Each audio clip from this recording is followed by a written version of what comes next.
Kane acts on emotion and his actions were sooner or later gonna have a deadly consequence, and we nearly saw that with Drew's near death. But he still made a bigger play that he could still regret, and the truth about Tariq killing Ghost is finally out. So I'm breaking everything down in this review and recap, along with my thoughts. So welcome back to MovieBot. Let's talk about Power Book 2 Ghost, Episode 9.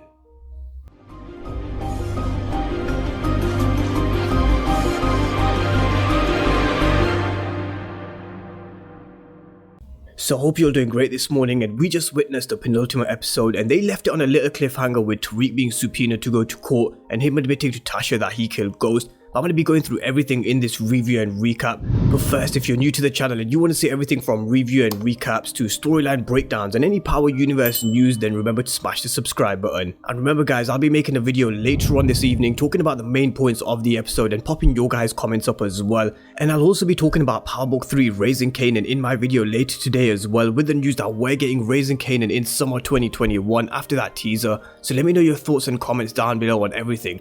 But let's get straight into the episode review and recap, with this episode starting with Kane working with Lil Guap to get rid of the bodies that Kane dealt with from the GTG in the last episode. And you just knew before the episode started that Kane's actions would have a consequence for the Tejadas and for the rest of his family. And we saw Kane's actions have an impact on everybody, from Tariq not being able to shift product at Stansfield, to Zico's being questioned by Professor Milgram, who now knows the truth, to Drew, who almost got killed. And I'll be coming to Kane killing Ramirez in just a moment as well. But let's just stay with the story of the Tejadas and start with the impact that he had on Zeke, because he woke up next to Carrie and we were all wondering after the trailer for episode 9, did Zeke tell Professor Milgram the truth about his family? And he told her that he got jumped by a gang called the GTG, and with Bars being killed at Stansfield by 2-Bit having the GTG tattoo on his hand, Carrie started to put 2 and 2 together, and this is where Lars Alonso's character comes in, Sam Santana. And if anybody ever wondered what the GTG tattoo actually stood for, it means get that guap. And Carrie started to do her homework on Zeke and the Tejadas, and then questioned Zeke and started putting 2 and 2 together with the link between Lorenzo and the GTG, with the Tejadas being on campus and the GTG crew members ending up dead at Stansfield. She makes Zeke seriously worry about his career, and that makes Zeke panic. And his conversation with Monet is everything she needed to know, because she knew something was up and she showed up at Professor Milgram's office and set her straight. She told her to keep her mouth shut. And this isn't the last we've seen of Carrie, Zeke and Monet, I don't think. But let's talk about Tariq, and I'm going to come to the shootout in just a moment, because not only did Kane's actions impact Zeke, his actions also impacted Tariq at Stansfield, as it's now too hot to do business in. Him and Brayden went up to Yale to drop off product to FE to sell up at Yale. And tell me, when Brayden said "you shady motherfucker," did it not remind you of Tommy? Because that moment he said that, honestly, it was so reminiscent of Tommy. But Tariq went to the bar, and just before he got there, Drew was saying maybe they needed more help now that Kane's not there. Monet shut him down instantly about mentioning Kane, and she did the same with Tariq. But Drew actually went up to go see Kane after he took their corner boys, and he said Rico's coming up to make the drop personally. And did he buy that shit about DC Joe being killed in a robbery gone wrong? Of course not. And when Kane realized that Lil Guap's shipment was sent to them instead and Rico wanted them to be their New York distro, now he knew. He knew that what was going down, and that was Rico coming for his family by taking them out of the game and taking them out completely. And well, over the last week or so, I've spoken about 2 characters, one of them being Jackie Long, and what his role could be, and now we have our answer. Jackie Long is Rico, and that quote before he shot up the bar, "New York, it's been a minute," was what we all believe the episode title was before Zeke and a few of the other cast members put it up on their Insta stories.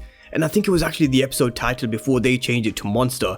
But Jackie Long, he's Rico. And just before they pulled up outside, Tariq tells Monet that he doesn't have her money, and Monet pulls out the piece and points it right at Tariq. And the reason Tariq didn't have her money was because instead of popping Epiphany, he made her disappear with the money that was for Monet instead. And who is this reminiscent of again? His father Ghost, who tried to do the same thing with a witness, Maria Suarez, who could identify him as Ghost. Tariq did the same thing by paying Epiphany off, another witness who was going up on trial as Sax's witness, like father like son. And with Monet pointing the gun at Tariq's head, I never once thought that she was going to pull the trigger, because it's Tariq. And this is something I wanted Power to do for a very long time, and it was the use of flashbacks. Some of you who have followed my videos for a while now know I've said that Power could really use flashbacks, and they did that really well with the people that Tariq has hurt: Lakeisha, Tommy Egan, Kanan, Rayna, and his father Ghost. and just before Rico shut up the bar, Monet actually questioned Tariq and asked, "What you say about your father?" And this is when shit got real, when Rico and his boys shut up the bar, and it was the most logical explanation to this shootout because there was bound to be a blowback from Monet killing DC Joe and Kane leaving the TARDIS and him running the streets now by taking Monet's corner boys. And when Drew tried to go and get a piece, I honestly thought this was game over for him, and Kane rocked up a minute too late. And this scene right here when Monet said, "Please don't do this to me, Drew," I thought he was already dead. Honestly, I thought he was already dead at this moment in time and it was all over for him. But Monet put the gun to Kane's head and said to take Drew in the car right now. And then Diana came out of the hospital saying Drew's gonna be okay, he's going into surgery right now. And this is where it comes down to Kane. Monet said it was all his fault. Diana slapped Kane and said, "Rico did this because you left." Everything that played out from Zeke to Tariq to Drew being shot is all a result of Kane's actions. Kane's actions has left a whole load of consequences for Zeke and Tariq at Stansfield, to Drew being almost left dead at hospital, and he still hasn't learned his lesson because what did he go and do next? He went and killed Ramirez after Ramirez said to Monet that he needs him now more than ever, and Kane's actions were stupid. Kane punched Ramirez and killed him right there and there, and you just know this is going to have another blowback in the season finale.